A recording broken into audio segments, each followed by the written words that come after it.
늦가을 스산한 바람이 경기도 외곽의 낡은 아파트 창틈으로 스며들었다. 박정숙 할머니는 올해 72, 3년 전 남편을 먼저 떠나보내고 홀로 남겨진 집은 유난히 넓고 적막했다. 거실 한쪽에 놓인 남편의 영정 사진 앞에서 홀로 아침 식사를 하는 것은 이제 익숙한 일상이지만 문득 밀려드는 사무치는 외로움은 어쩔 도리가 없었다. TV 소리만이 유일한 말벗인 듯 허공을 채웠다. 엄마, 별일 없지? 바빠서 자주 못 들러서 미안해. 40대 후반의 워킹맘인 딸 최선영의 전화는 언제나 짧고 다급했다. 정숙은 늘 괜찮다고 아무 일 없다고 대답했지만 전화가 끊기고 나면 더 깊은 고독감이 파도처럼 밀려왔다. 스마트폰 앨범 속 손주들 사진을 넘겨보며 희미하게 웃는 것이 그녀가 하루 중 가장 밝은 표정을 짓는 순간이었다. 그러던 어느 날이었다. 건강 프로그램을 보던 중 화면 하단으로 흐르는 광고 자막이 정숙의 눈길을 사로잡았다. 은빛 만남, 외로운 황혼, 진실한 말벗을 찾아보세요. 정숙은 자신도 모르게 숨을 죽였다. 나도 한번? 망설임 끝에 떨리는 손으로 스마트폰에 은빛 만남 앱을 설치했다. 젊은 시절부터 기계와는 담을 쌓고 살았지만 남편이 떠난 후 딸이 사준 스마트폰으로 겨우 카톡이나 사진 보는 법을 익힌 터였다. 앱 설치는 생각보다 간단했다. 몇 번의 터치 끝에 가입이 완료되자 정숙의 가슴이 공연히 두근거렸다. 닉네임은 들국화로 정했다. 남편이 생전에 가장 좋아했던 꽃이었다. 프로필 사진은 몇 해 전 딸네 가족과 함께 간 속초 여행에서 찍은 그나마 가장 젊어 보이는 사진을 골랐다. 며칠 동안 앱을 그저 들여다보기만 하던 정숙에게 어느 날 메시지 하나가 도착했다. 안녕하세요, 들국화님. 닉네임이 참 곱습니다. 혹시 대화 가능하실까요? 정숙의 심장이 쿵 내려앉는 것 같았다. 푸른 소나무라는 닉네임의 남자는 자신을 60대 후반의 김민준이라고 소개했다. 프로필 사진은 중후하고 신사적인 분위기에 어디선가 본 듯한 탤런트 사진이었다. 그는 현재 두바이 건설 현장 소장으로 일하고 있으며 아내와는 10년 전 사별했다고 했다. 그날부터 김민준은 매일 아침 들국화님, 좋은 아침입니다. 어젯밤 꿈에 들국화님이 나오셨어요 같은 다정한 카톡을 보내왔고 저녁에는 오늘 하루도 고생 많으셨습니다. 따뜻한 밤 되세요라며 살뜰히 안부를 챙겼다. 정숙이 시시콜콜한 일상을 이야기하면 그는 마치 제 일처럼 귀 기울여주고 진심으로 공감해 주었다. 정숙 씨 목소리를 들으니 오늘 피로가 다 풀리는 것 같네요. 가끔 걸려오는 그의 전화 너머 목소리는 사진처럼 부드럽고 따뜻했다. 정숙은 수십 년 만에 느껴보는 설렘과 관심에 점차 마음의 빗장을 풀었다. 김민준과의 카톡은 하루 중 가장 기다려지는 시간이 되었고 그의 말 한마디에 웃고 울며 감정의 파고를 겪었다. 그는 정숙에게 시를 써서 보내주기도 하고 젊은 시절 좋아했던 노래를 링크해주며 추억을 공유했다. 정숙 씨는 제게 마지막 희망이자 위안입니다. 한국에 돌아가면 제일 먼저 정숙 씨 손잡고 남산에 가고 싶어요. 김민주는 자신이 해외에서 외롭게 고생하는 이야기, 한국에 돌아가면 정숙과 함께 소박하지만 행복하게 살고 싶다는 꿈 이야기를 자주 했다. 정숙은 그의 진심 어린 말들에 깊이 감동했고 그와의 미래를 상상하며 밤잠을 설치기도 했다. 남편이 떠난 후 텅 비었던 가슴 한구석이 다시 따뜻한 온기로 채워지는 듯했다. 어느 날 김민준에게서 다급한 목소리에 전화가 걸려왔다. 정숙 씨, 큰일 났어요. 현장에서 갑자기 사고가 터졌는데 회사 자금 결제가 조금 늦어져서 임시 방편으로 돈이 좀 필요합니다. 정말 미안하지만 혹시 50만 원만 빌려주실 수 있을까요? 다음 주에 월급 나오면 바로 갚겠습니다. 정숙 씨밖에 믿고 부탁할 사람이 없어서요. 정숙은 순간 망설였다. 생면부지의 사람에게, 그것도 온라인에서 만난 사람에게 돈을 빌려준다는 것이 영 내키지 않았다.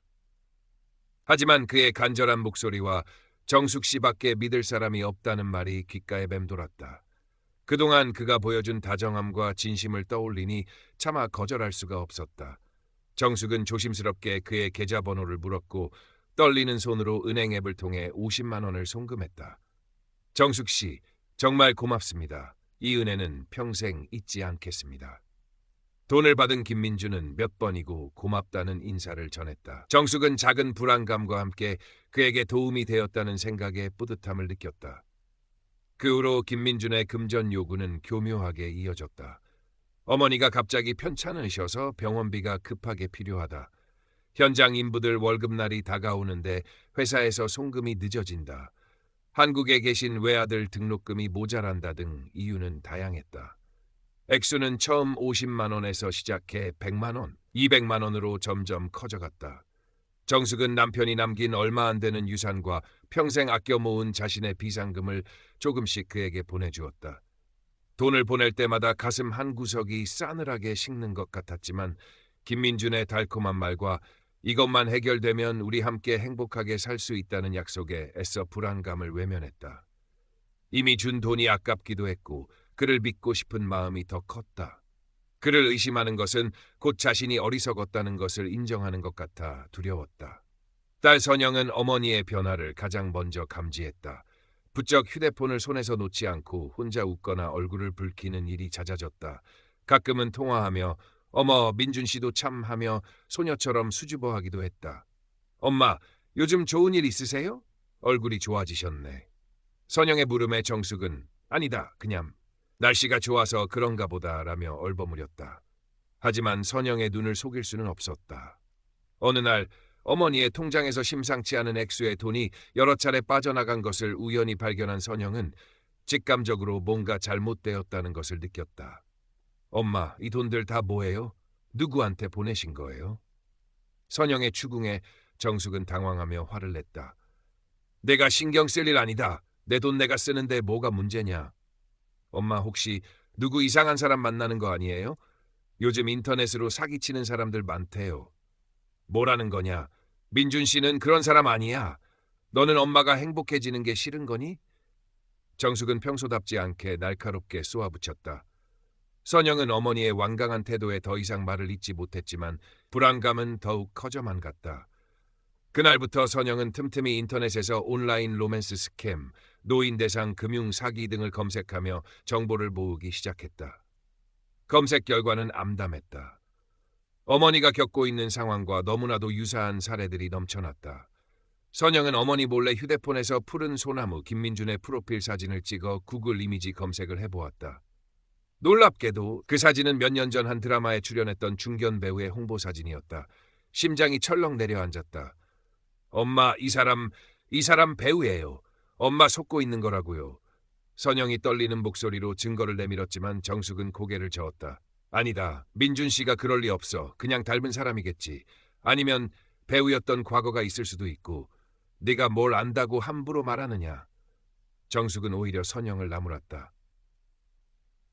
이미 김민준에게 깊이 빠져버린 정숙에게는 딸의 말이 잔소리로밖에 들리지 않았다.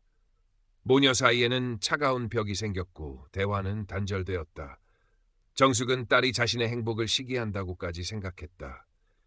시간이 흐를수록 김민준의 요구는 더욱 대담해졌다. 그는 이제 정숙에게 마지막 남은 전 재산이나 다름없는 돈을 요구하기 시작했다.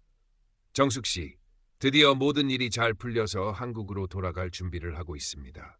당신과 함께 살 아파트를 계약하려고 하는데 계약금이 딱 2천만 원이 부족하네요. 이 집은 당연히 우리 정숙 씨 명의로 할 겁니다. 이 돈만 해결되면 우리는 정말로 영원히 함께 행복하게 살 수 있어요. 내 인생 마지막 소원입니다. 2천만 원. 정숙이 평생 쌈짓돈처럼 모아온 돈이자 남편이 남긴 마지막 유산이었다. 정숙은 밤새 잠 못 이루고 갈등했다. 한편으로는 그와의 행복한 미래를 꿈꾸며 설레었지만 다른 한편으로는 알 수 없는 불안감에 휩싸였다. 정말 이 돈만 보내면 모든 게 해결될까? 만약 잘못되면 어떡하지? 하지만 김민준의 달콤한 속삭임과 나를 못 믿는 거냐? 우리의 사랑이 이것밖에 안 되느냐는 은근한 압박에 정숙은 결국 무너졌다. 그래, 이게 마지막이야. 이 고비만 넘기면 나도 남들처럼 행복하게 살 수 있을 거야. 다음 날 아침, 정숙은 떨리는 마음으로 은행을 찾았다. 창구에 앉아 송금 신청서를 작성하는 그녀의 손등 위로 식은땀이 흘렀다. 통장의 잔고가 0이 된다는 생각에 가슴이 답답했지만 곧이어 펼쳐질 장밋빛 미래를 떠올리며 애써 마음을 다잡았다. 어르신, 송금액이 크신데 혹시 자녀분들은 알고 계신가요? 요즘 전화 금융 사기가 많아서 저희가 확인차 여쭙습니다.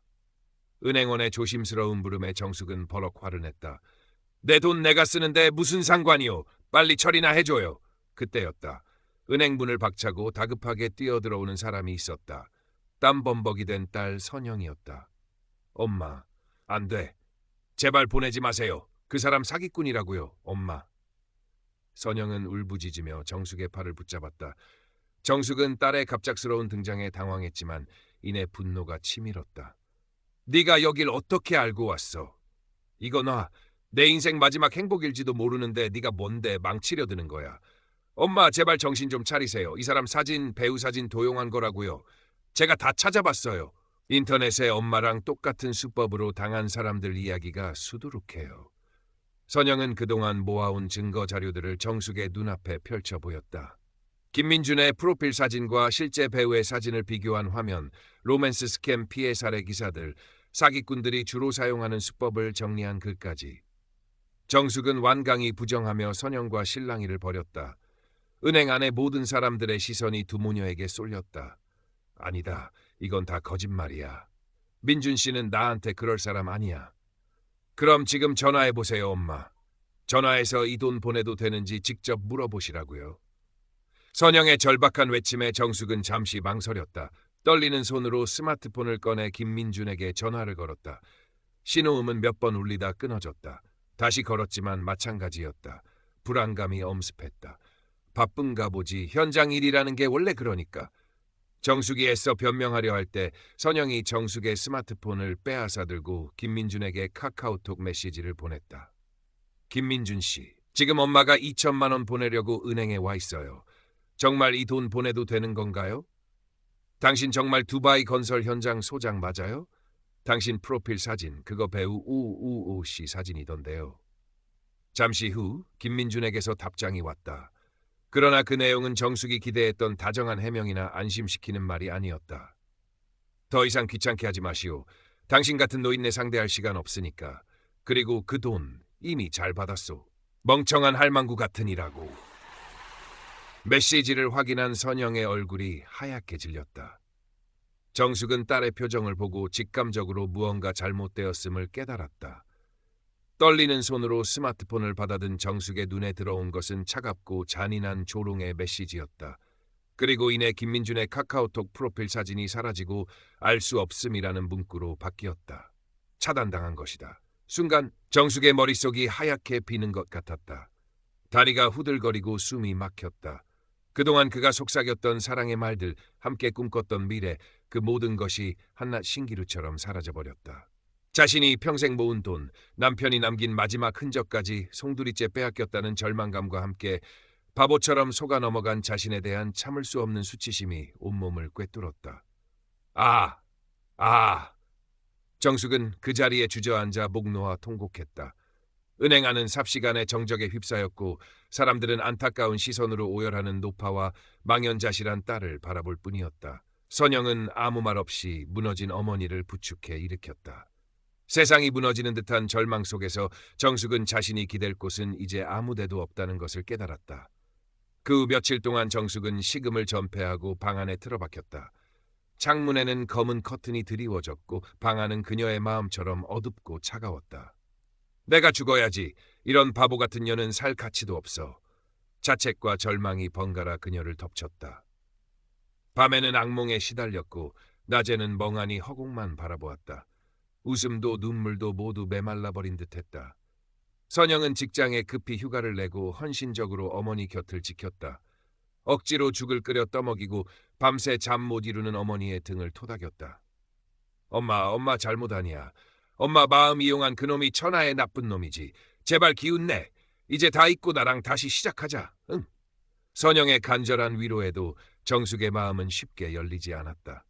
함께 경찰서에 가서 신고했지만 담당 형사는 해외 IP와 대포 계좌, 대포폰을 사용하는 전문 사기 조직의 소행으로 보인다며 검거가 현실적으로 매우 어렵다는 절망적인 답변만 내놓았다. 정숙은 마지막 남은 희망마저 산산조각 나는 것을 느꼈다. 시간은 더디게 흘렀다. 계절이 바뀌고 앙상했던 나뭇가지에 새잎이 돋아날 무렵 정숙은 딸의 끊임없는 노력과 정성으로 조금씩 기력을 회복하기 시작했다. 여전히 밤마다 악몽에 시달리고 문득 밀려드는 수치심에 몸서리쳤지만 예전처럼 식음을 전폐하거나 방 안에만 틀어박혀 있지는 않았다. 선영은 주말마다 어머니를 데리고 가까운 공원으로 산책을 나갔다. 처음에는 마지못해 따라 나섰던 정숙도 따스한 햇볕과 지저귀는 새소리, 아이들의 웃음소리에 조금씩 마음의 문을 열기 시작했다. 엄마, 저 꽃 좀 봐. 예쁘지? 선영이 가리키는 곳에는 이름 모를 들꽃이 소담하게 피어 있었다. 정숙은 말없이 고개를 끄덕였다. 아주 오랜만에 그녀의 메마른 눈가에 희미한 물기가 어렸다. 스마트폰은 여전히 사용했지만 이제 낯선 이의 메시지에는 일절 답하지 않았다. 은빛 만남을 비롯한 모든 광고성 앱은 딸이 깨끗하게 삭제해 주었다. 가끔 걸려오는 스팸 전화에는 단호하게 끊으세요 라고 말할 수 있게 되었다. 어느덧 초여름, 햇살 좋은 주말이었다. 정숙은 선영 그리고 오랜만에 만난 손주와 함께 집 근처 공원에 나와 김밥을 먹고 있었다. 손주의 재롱에 정숙의 입가에